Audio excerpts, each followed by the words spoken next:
Sembla que els membres... Sembla que els membres de l'Assemblea Antifeixista del Priorat no han pogut arribar i l'Isma m'ha demanat si jo ho podia explicar una mica. Jo no formo part directament de l'Assemblea, però hi col·laboro perquè he vist també a Cornudella de Montsant. I us volíem explicar, com ja sabeu, les eleccions municipals són ara al maig.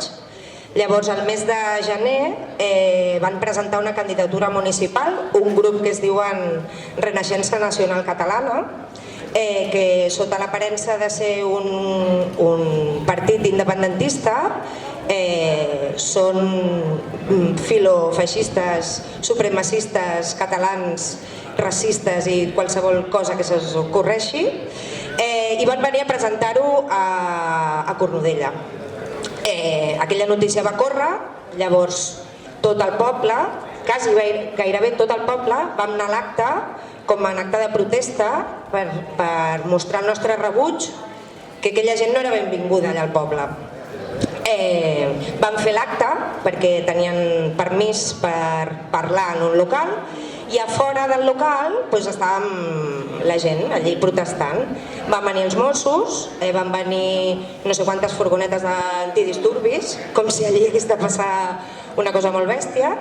I la cosa va ser que a la sortida es van escridassar, els vam acompanyar, els vam convidar a que marxessin del poble i en aquestes hi va haver algun rifirrafe amb algú dels grups aquests.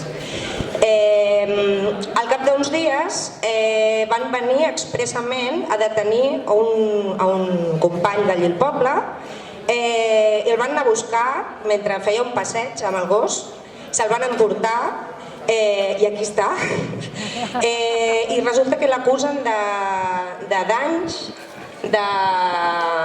no sabem ben bé l'acusació, és una mica agressió policial, tota una sèrie de fets que no van passar, però si haguessin passat no es pot demostrar, no hi ha cap prova que acusi directament aquest noi.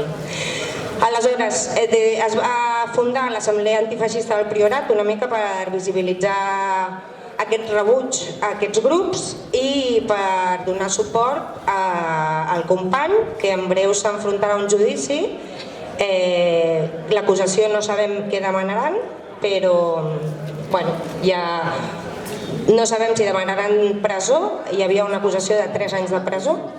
I això, quan arribi el moment us demanarem també suport perquè sembli una cosa més col·lectiva, que no quedi en un fet aïllat d'una persona sola que va a un judici quan la qüestió és una qüestió global antifeixista. Gràcies.